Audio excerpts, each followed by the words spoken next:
NEET പരീക്ഷ നടത്തിപ്പ് പ്രധാനമന്ത്രി ഏറ്റെടുത്തു. ഏറ്റവും പുതിയ വാർത്ത ഏതാണ്? ഇന്ന് സുപ്രീം കോടതിയിൽ ഒരു നീറ്റ് പരീക്ഷാ നടത്തിപ്പുമായി ബന്ധപ്പെട്ട കേസുണ്ടായിരുന്നു. കേസിൽ ഹാജരായ സോളിസിറ്റർ ജനറൽ തുഷാർ മേത്ത പറഞ്ഞു, നീറ്റ് പരീക്ഷയുടെ പുനഃപരീക്ഷ ജൂൺ 26 നടക്കും. 26 നടക്കുന്ന പരീക്ഷയുടെ മേൽനോട്ടം രാജ്യത്തിൻ്റെ പ്രധാനമന്ത്രി നരേന്ദ്രമോദി നേരിട്ട് മേൽനോട്ടം വഹിക്കും. അപ്പോൾ ഒരു പക്ഷേ രാജ്യത്തിൻ്റെ ചരിത്രത്തിലാദ്യമാണ് ഒരു പരീക്ഷയുടെ നടത്തിപ്പ് പ്രധാനമന്ത്രി നേരിട്ട് ഏറ്റെടുത്തു നടത്താൻ പോകുന്നു എന്ന് പരമോന്നത നീതിപീഠത്തെ അറിയിക്കുന്നത്. അതുകൂടാതെ ഏറ്റവും പ്രധാനപ്പെട്ട ഒരു വാർത്ത വരുന്നത് നീറ്റ് പരീക്ഷാ നടത്തിപ്പിന് സൈന്യത്തിൻ്റെ സഹായം നേടാൻ പ്രധാനമന്ത്രി തീരുമാനിച്ചിരിക്കുന്നു. കാരണം നമുക്കറിയാം, പരീക്ഷാ പേപ്പറുകൾ തപാൽ വഴിയും ബാങ്ക് വഴിയൊക്കെയാണ് അയക്കാറുണ്ടായിരുന്നത്.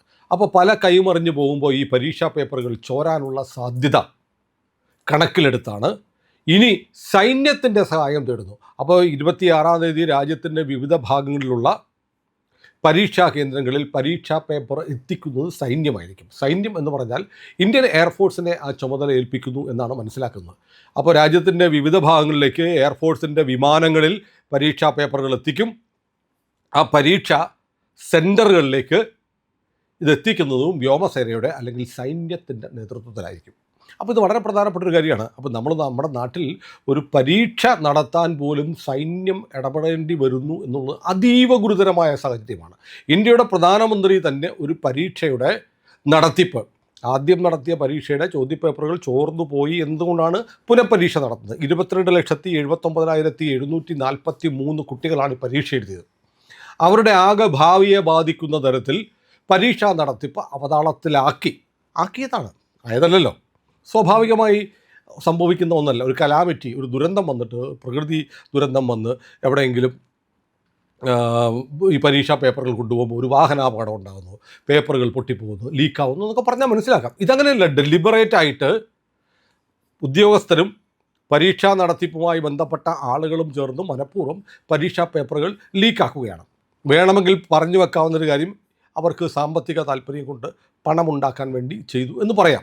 പക്ഷെ അത് മാത്രമല്ല, നോക്കൂ, ഇത്രയേറെ 22 ലക്ഷത്തോളം 1/4 കോടിയോളം കുട്ടികൾ എഴുതുന്ന പരീക്ഷ, അവരുടെ ഓരോരുത്തരുടെ വീട്ടിലും ഒരു 5 പേരെ വെച്ച് കൂട്ടും. ഏതാണ്ട് 1 കോടി ആളുകൾ ഈ പരീക്ഷാ നടത്തിപ്പിലുണ്ടായ പ്രശ്നങ്ങൾ, CBSE കൂട്ടാതെ ഞാൻ പറയുന്നത്, അതുമായി ബന്ധപ്പെട്ട് കേന്ദ്ര സർക്കാരിൻ്റെ അതൃപ്തിയിലാണ്. അപ്പോൾ രാജ്യത്ത് ഒരുപാട് കാര്യങ്ങൾ വളരെ പോസിറ്റീവായിട്ട് ചെയ്യുന്നൊരു സർക്കാരിനെ സംബന്ധിച്ചിടത്തോളം വലിയ ചീത്തപ്പേരുണ്ടാക്കി. പ്രധാനമന്ത്രി ഇത് നേരിട്ട് നടത്തുന്നു എന്ന് പറയുമ്പോൾ കേന്ദ്ര വിദ്യാഭ്യാസ മന്ത്രി എന്ത് ചെയ്യുകയാണ് എന്നൊരു ചോദ്യം വരുന്നുണ്ട്. വിദ്യാഭ്യാസ മന്ത്രി രാജിവെക്കുമോ എന്നെനിക്കറിയില്ല. അതൊക്കെ കേന്ദ്ര സർക്കാർ തീരുമാനിക്കും. ഏതായാലും 10-ാം തീയതി ജൂൺ 10-ന് NDA മുഖ്യമന്ത്രിമാരുടെ ഒരു യോഗം പ്രധാനമന്ത്രി വിളിച്ചിട്ടുണ്ട്. പല രാജ്യസഭാ അംഗങ്ങളുടെയും കാലാവധി കഴിയുകയാണ്. രാജ്യസഭ അംഗങ്ങൾ എന്ന നിലയിൽ കേന്ദ്രമന്ത്രിമാരായിരിക്കുന്ന പലരും മന്ത്രിമാരല്ലാതാവും. അപ്പോൾ മന്ത്രിസഭയുടെ ഒരു പുനഃസംഘടന ഈ ജൂൺ 15-ന് മുമ്പ് ഉണ്ടാകും എന്നറിയുന്നുണ്ട്. ഒരു പക്ഷേ കേന്ദ്ര വിദ്യാഭ്യാസ മന്ത്രിക്കൊരു മാറ്റം ഉണ്ടാകുമോ എന്ന് നമുക്കന്നറിയാം. അതായാലും BJP എന്നുള്ള പാർട്ടി തീരുമാനിക്കട്ടെ, മന്ത്രിമാരെ തീരുമാനിക്കട്ടെ, നമ്മളാരുമല്ല. പക്ഷേ കേന്ദ്ര വിദ്യാഭ്യാസ മന്ത്രിയുടെ സൽപ്പേരിനൊരു ചീത്ത പേരുണ്ടായിട്ടുണ്ട് എന്നത് തർക്കമില്ലാത്ത കാര്യമാണ്.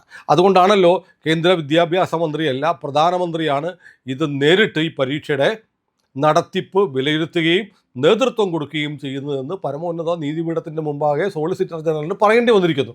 അതൊരു തരത്തിൽ ഒരു വലിയ അഷ്വറൻസാണ്. മോദി എന്ന് പറയുന്ന നമ്മുടെ പ്രധാനമന്ത്രിയിൽ വിശ്വാസം അർപ്പിക്കുന്ന കോടിക്കണക്കിന് ജനങ്ങൾക്കുള്ള ഒരു ഗ്യാരണ്ടിയാണ്, മോദിയുടെ ഗ്യാരണ്ടിയാണ്. ഞാനിത് ഏറ്റെടുക്കുന്നു എന്ന് പറയുമ്പോൾ മറ്റൊരാളിലുള്ള അവിശ്വാസമുണ്ട്.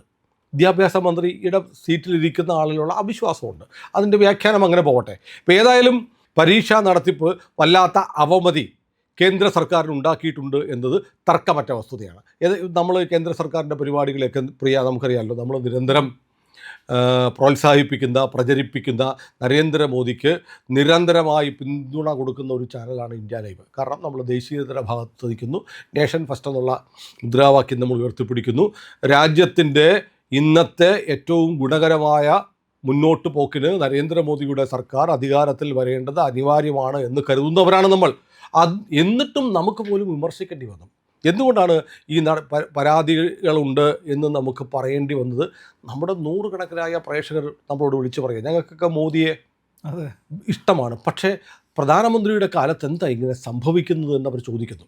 അങ്ങനെ ചോദിക്കുമ്പോൾ അത് ഈ രാജ്യത്തെ ജനങ്ങളുടെ ഒരു ആശങ്കയാണ്. മോദിയിൽ അവർക്ക് വിശ്വാസമില്ലാഴികയല്ല, മോദി ഭരിക്കുമ്പോഴും ഇങ്ങനെ സംഭവിക്കുന്നു എന്നുള്ള ആശങ്കയാണ്. ആ ആശങ്കയാണ് നമ്മൾ അഡ്രസ്സ് ചെയ്തത്. എൻ്റെ ഒരുപാട് സുഹൃത്തുക്കളായ നാട്ടിലും വിദേശത്തുമുള്ള സുഹൃത്തുക്കളൊക്കെ എന്നെ വിളിച്ചിട്ട് പറഞ്ഞു, ഒരുപാട് കാര്യങ്ങൾ സർക്കാർ ചെയ്തില്ലേ, അപ്പോൾ അതിനെക്കുറിച്ച് ഇങ്ങനെ ഒരു വീഡിയോ ചെയ്യേണ്ടിയിരുന്നില്ല എന്നൊക്കെ പറഞ്ഞു. പക്ഷേ അത് നമുക്ക് ചെയ്യാതെ പറ്റില്ല. നമ്മൾ ജനപക്ഷത്താണ് നിൽക്കുന്നത്. കേന്ദ്ര സർക്കാരിൽ ജനങ്ങൾക്കുള്ള വിശ്വാസം ഓരോ ദിവസവും കൂടി വരണം എന്നാഗ്രഹിക്കുന്നവരാണ് നമ്മൾ. കേന്ദ്ര സർക്കാർ ഒരുപാട് കാര്യങ്ങൾ ചെയ്തിട്ടുണ്ട്. പ്രതികളെ 40ഓളം പേരെ അറസ്റ്റ് ചെയ്തു, മുഴുവൻ കേസുകളും CBIക്ക് വിട്ടു. എന്നിട്ട് ഇനി മുതൽ പരീക്ഷാ നടത്തിപ്പ് കുറ്റമറ്റതാക്കി നടത്താൻ വേണ്ടി മുൻ ISRO ചെയർമാനായ ഡോക്ടർ K രാധാകൃഷ്ണൻ്റെ നേതൃത്വത്തിൽ ഒരു 7 അംഗ സമിതി ഉണ്ടാക്കി.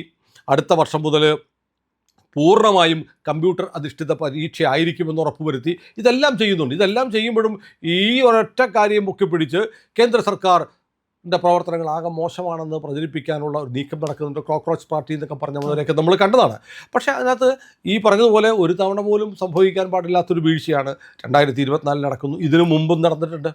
ഇതിനു മുമ്പും പലപ്പോഴും വാർത്തയാകാതെ വരികയും ഒതുക്കി തീർക്കുകയുമാണ് ചെയ്തത്. പക്ഷേ മോദിയുടെ കാലത്ത് ഇത്തരം സംഭവങ്ങളുണ്ടായപ്പോൾ അതിനെ മുളയിലെ നുള്ളുന്ന തരത്തിൽ കടുത്ത നടപടി, പുതിയ നിയമം കൊണ്ടുവന്നിട്ടുണ്ട്. Public exam prevention of unfair means എന്നുള്ള നിയമമുണ്ട്.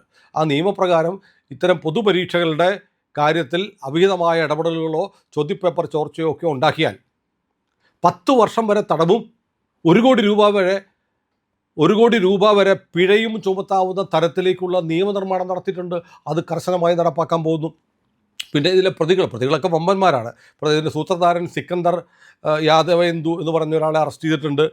പിന്നെ മഹാരാഷ്ട്രയിലാണെങ്കിൽ ലാത്തൂരിലെ കോച്ചിങ് സെൻറ്ററിൻ്റെ ഉടമയായിട്ടുള്ള പ്രൊഫസർ ശിവരാജ് മൊട്ടേഗാവർ ഉൾപ്പെടെയുള്ളവരെ എല്ലാവരും പ്രതികളെന്ന് സംശയിക്കപ്പെട്ട മുഴുവൻ പേരെ അറസ്റ്റ് ചെയ്തു. വ്യാപകമായ അറസ്റ്റും റെയ്ഡുമൊക്കെ CBI തുടർന്നുകൊണ്ടിരിക്കുകയാണ്.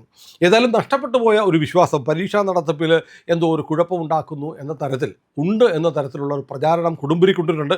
ഇത് സ്വാഭാവികമാണ് എന്ന് പ്രിയനും വിശ്വസിക്കുന്നില്ല, ഞാനും വിശ്വസിക്കുന്നില്ല. കാരണം സർക്കാരിനെതിരെ ജനങ്ങളെ, ചെറുപ്പക്കാരെ തിരിക്കാൻ ഏറ്റവും നല്ലത് അവർ ഏറ്റവും കൂടുതൽ പങ്കെടുക്കുന്ന ഇതുപോലെയുള്ള CBSE നീറ്റ് പോലെയുള്ള പരീക്ഷാ നടത്തിപ്പിനെ അട്ടിമറിക്കുക എന്നുള്ളതാണ്. ഈ വിവാദം ഉണ്ടായതിൻ്റെ തൊട്ടടുത്ത ദിവസം രാഹുൽ ഗാന്ധി ഒരു വിവാദപരമായ പ്രസ്താവന നടത്തി. അടുത്ത 1 വർഷത്തിനുള്ളിൽ സർക്കാർ വീണിരിക്കും. നല്ല ഭൂരിപക്ഷം പാർലമെൻറ്റിലുണ്ടായിരിക്കുന്ന ഒരു അഴിമതി ആരോപണം പോലും ഇല്ലാതെ മുന്നോട്ട് പോകുന്ന ഈ സർക്കാർ അടുത്ത 1 വർഷത്തിനുള്ളിൽ വീണിരിക്കുമെന്ന് രാഹുൽ ഗാന്ധി പറയണമെങ്കിൽ വെറുതെയല്ല. അതിനുള്ള ഗ്രാൻഡ് ഡിസൈൻ ഉണ്ടാക്കി വെച്ചിട്ടുണ്ട്.